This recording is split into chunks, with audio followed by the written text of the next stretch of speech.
Hi everyone, my name is Janelle McSwiggin and I'm here to talk to you about medical writing, a non-traditional nursing role that I am super excited for. If you're watching this, and that means you're being taken care of by Sarah Fung, who is just amazing, you guys. She is the real deal, really kind, super empathetic, and you're in really amazing hands here. So without further ado, let's jump into this and get this party started. I'm really passionate about this. I've been doing this for about 5 to 6 years now.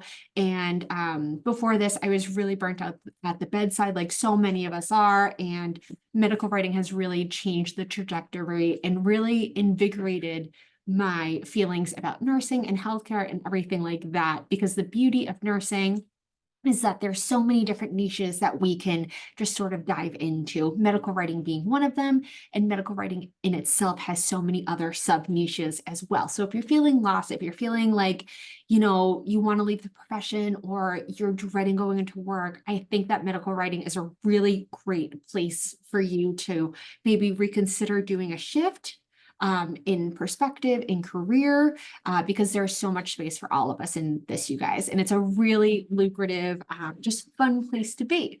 Okay.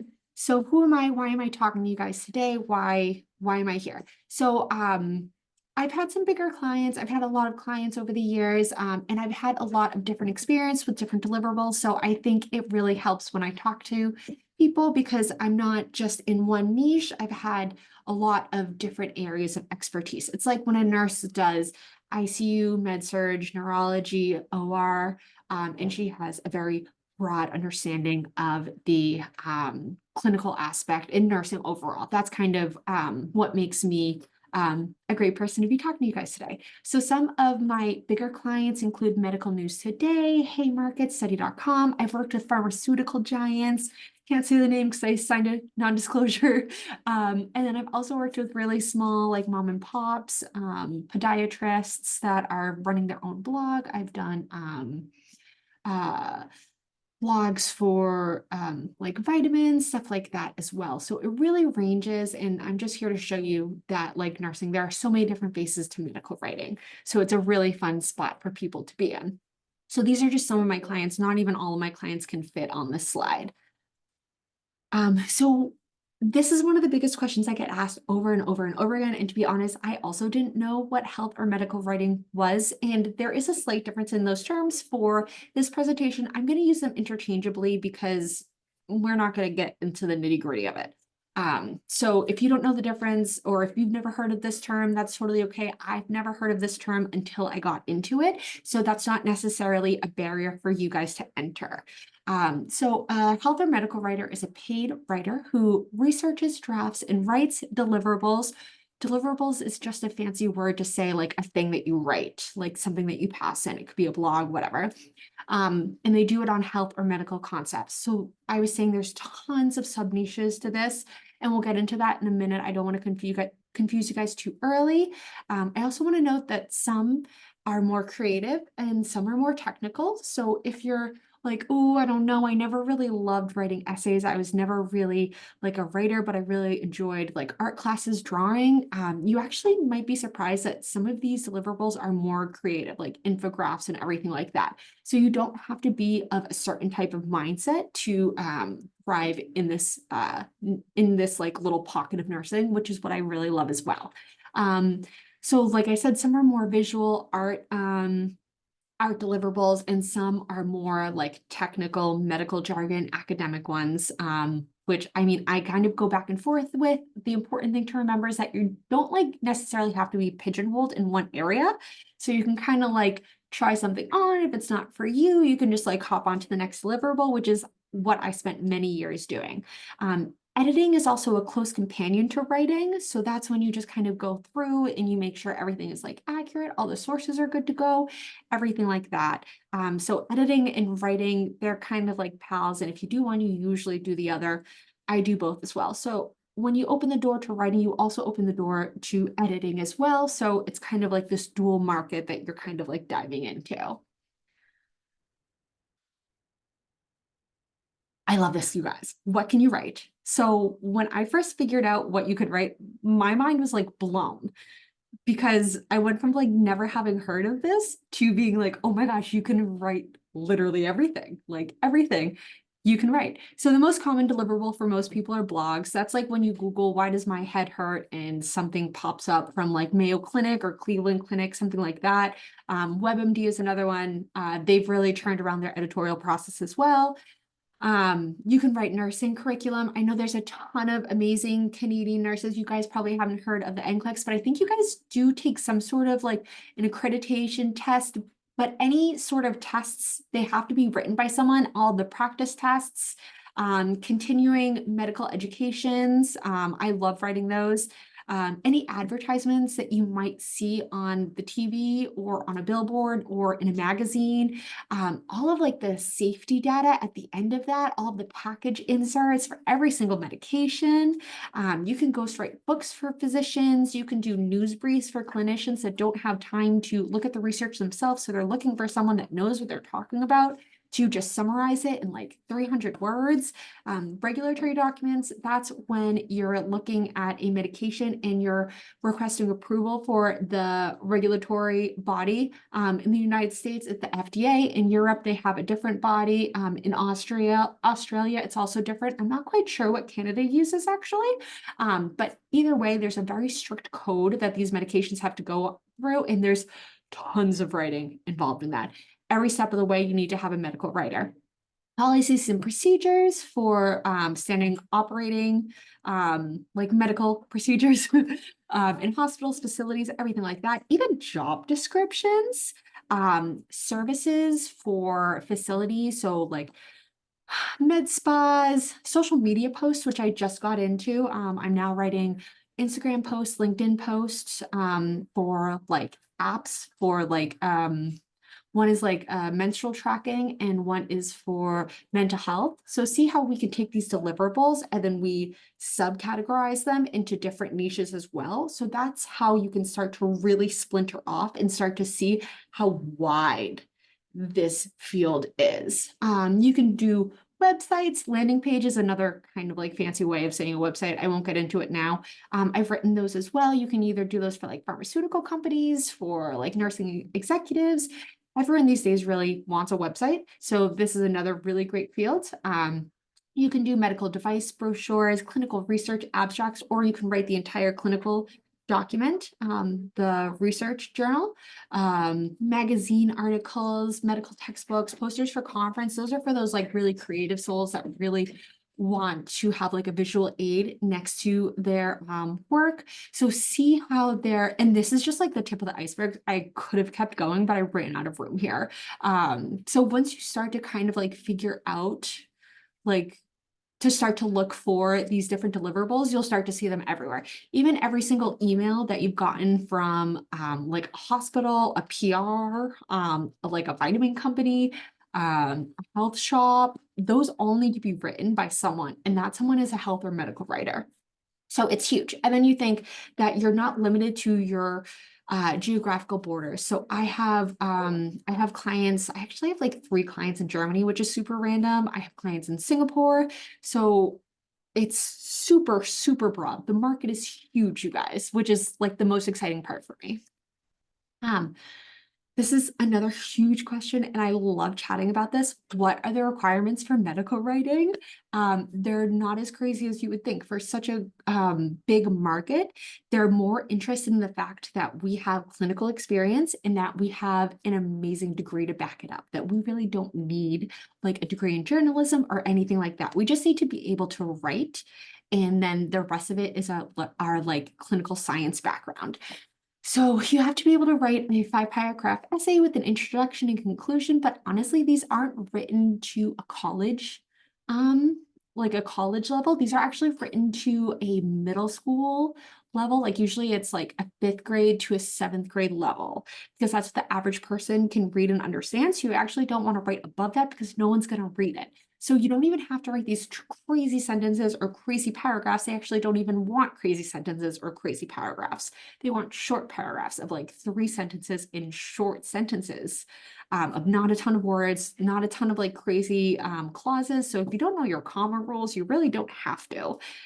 You have to have a solid grasp of English though, and basic grammar. You don't have to like know what a subordinate clause is or anything like that. You just have to know how to put something like together. And there's also tools to help you with that. So if you're not super strong, like don't panic. You do have to perform accurate research on medical concepts, but luckily your schooling should have taught you how to do that. And that's also something you can learn on the go, but you can't like just use Wikipedia or Google or like you're crazy on Facebook. You need to be able to tell what an authoritative source is from what like a crazy source is that you shouldn't use. You need to be able to organize and prioritize because a lot of the time you might have multiple deliverables at once. Which as nurses, we are so good at that. We excel at working under pressure. So a lot of these like soft skills will really transfer over and do so well here.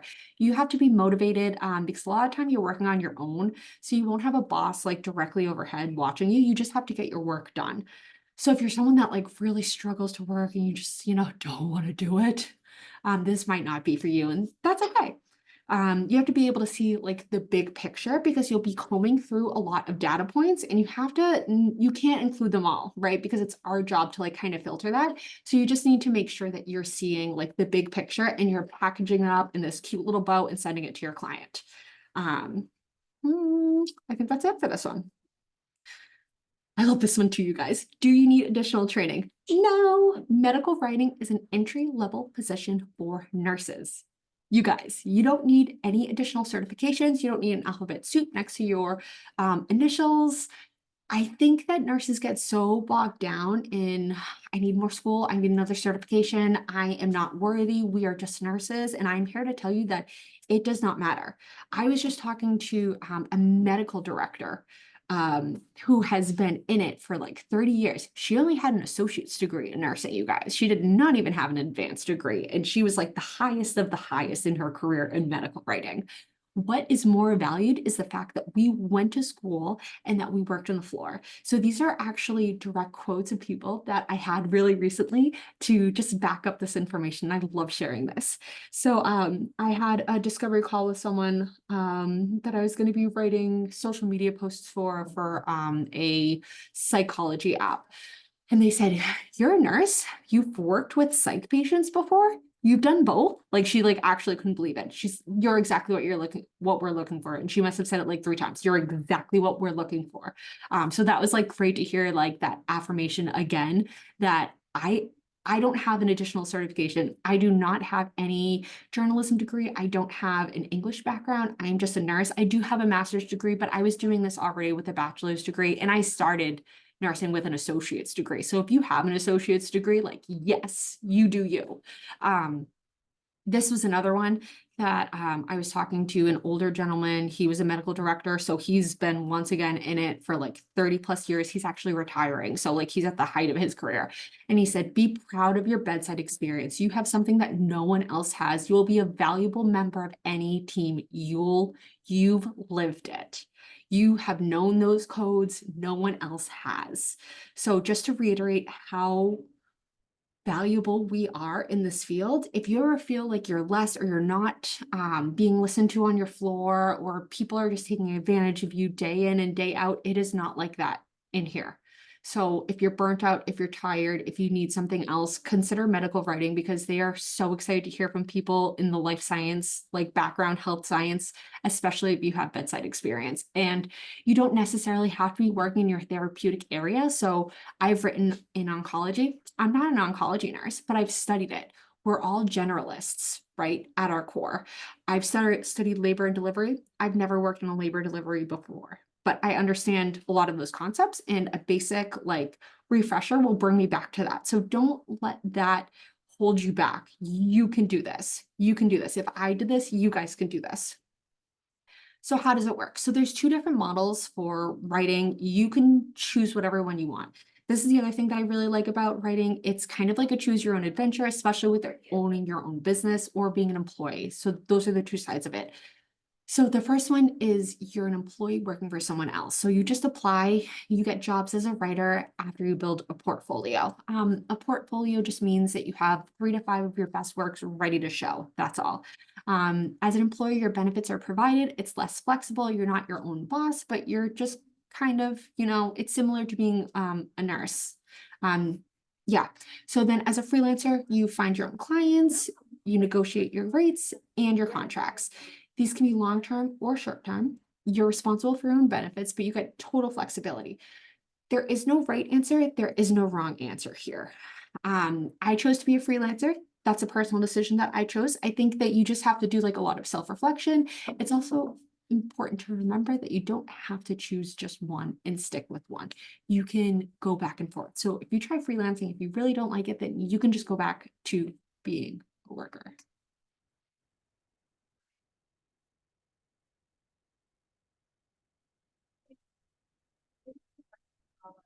Okay. So can I make a full-time living with freelance writing? You absolutely can. This is another one of those things that you can go back and forth, and you can do it as a side hustle like I did for a while, or you can do it as full-time. It's really up to you and what you want to do. So I was able to match my previous salary the first year I was a full-time freelancer. Um, it might not happen as fast for you if you choose to do it part-time, because at the same time I was doing it part-time for a while too. I didn't really understand the money in this area. So I was like, oh yeah, I'll just write a blog. I'll just write a blog a week. Like, who really cares? And then I was like, oh, you can make money in this. So then I scaled up pretty fast. So the point is that you can do a couple of blogs or you can do it full time. It's really up to you and what you want to do. So if you're scared about leaving the bedside, if you're not really sure if this is for you, if you just want to try it out, you can do that.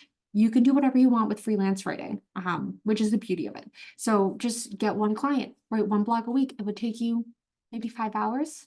You could charge 350, something like that. And I'm so bad at math, but it would be like about 14 grand a year just for like less than part-time, like 5 hours a week, one client. It'd be really easy. And then you would know if you like it or not. And if you don't like it, you could try a different deliverable. You could try full time. It's whatever you guys want to do. I think that nurses get stuck into this all or nothing mentality. And freelance writing is really a way to like free yourself from that, free yourself from whatever is holding you back. And if you don't like it, the bedside is always there for you. They are going nowhere and they would be so happy to have you back. So if you try it for a year, if you hate it, head on back to your job. They would be ecstatic to have you. So why writing? Why should you even give this a second thought? You can work remotely with your nursing license. That's huge. We've never had the opportunity to work remotely. That's not something that's offered in our industry. That's something that tech people get. That's something that engineers get. That's not something that nurses get. So it's really fun for that type of thing. You're also super analytical. You're using your mind. You're using what you've learned. You have total flexibility. Set your own hours, set your own rates, sleep in if you want, work at night if you want. I'm a night owl. I work at night. You get, this is one of my favorite parts too. You have very little startup capital needed to do this. I started with nothing. I literally made a LinkedIn. I used a computer I already had and I got going and I got my first clients like that. So unlike other business ventures where you need like thousands of dollars to start up, you need nothing for this. So you need very little resources to start and very little startup capital. So this is something that you can like really try on and see if it's for you. And if it's not, you're really not risking that much. It can be a side hustle or a full career, and you never really have to choose. It can be a side hustle for the rest of your life. That's what I thought it was going to be, and it turns out it wasn't. Nurses are field experts in health, so we're very, very valuable for this. You get the freedom of being your own boss.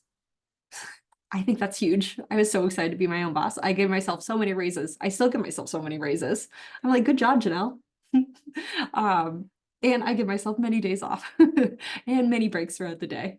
So that's huge. Sustainable growth and income. You get to set your own rates, and this is all freelancing. If you're working for a company that has its own benefits that we already went over, so just keep that in mind that this is freelancing. I can also, if you are interested in doing an employee type of model, I can also assist with that. But just so you know, I don't want to confuse you here. Tons of niches and deliverables to choose from. So if you're bored with something, if you're like, oh, this isn't really for me, you can just hop out. I'll be the first to say I don't write about tech. I hate it. I think it's so boring. So I don't do it, like flat out. At the bedside, I can't really refuse a patient. Like, I mean, I can, but like, not really. But here you can. And there's tons of different deliverables to support you anyways. You don't have to worry about saying no to someone. We already went over the ability to scale and set your own rates a couple of times. I feel like I don't need to touch on it again. Publications want to hear from you because you are those field experts. So a lot of the times facilities, you're just a cog in the machine day in and day out, and short staffed, and you're stressed and you're burnt out and no one's listening to you and you can't get supplies. You know, it's not like that. They want to hear from you. You're valuable. So it really helps your self-esteem when you make that switch, which is cool. And oh, this is my favorite, you guys. Instead of paying to learn at a college, you get paid to learn and write. I love that because I don't need any more student debt. Unless you're from a country that does free education, then amazing, good for you guys. But that's another one too. A lot of nurses are lifelong learners, so it's really cool for us to like go into super deep dives. I just did an article about endometriosis and the diagnosis gap on that. So cool. I just like lived and breathed endometriosis for like 5 days and then just like whew, hopped right out of it. It was amazing. So how is writing complementary to nursing? I get a lot of questions of like, I get some comments of, you know, you left the bedside, you left your patients, you left your people, you just gave up. And I'm the first to say it is not like that. It is not black and white. I'm still using my nursing license every single day. And I have not left my patients. I have not left my people. I'm still here. I'm just doing it in a different role. Would you say that public health or nurse leaders or, you know, people working in pharmaceuticals that are nurses left the industry? No, absolutely not. So I'm here to say that this is complementary to nursing. This is not you leaving nursing, and you're still absolutely using your nursing license every single day. Nursing is not hands-on care. If you actually look up the definition of nursing, it's not providing hands-on care. So I think it's really important that if you're feeling those types of feelings, to just let it go. Nursing is not black and white. So it plays on the principles of client education by providing science-backed education to your colleagues at the bedside who may be too flooded to provide the best education they can. Because let's face it, a lot of us have a lot of clients and we can't be there all the time. So think of yourself as complimenting those people. When their clients or patients leave, sorry, I use clients, it's patients. When their patients leave and go home and they're Googling their condition because they just aren't quite sure, or maybe they like blacked out in the visit and because they were so nervous and stressed, the first article that comes up should be written by a nurse. It should be written by a healthcare provider. We should be the ones writing it. And that's how it complements client education. It continues on the principle of public health as well, because we are doing the greatest good for the most amount of people that we can. At the bedside, I could only touch 1, 2 people. That's all I could do in that moment. Now, thousands of people get my articles. I'm helping approve a drug that will help millions. That's huge. That's a bigger impact that I could ever make at the bedside.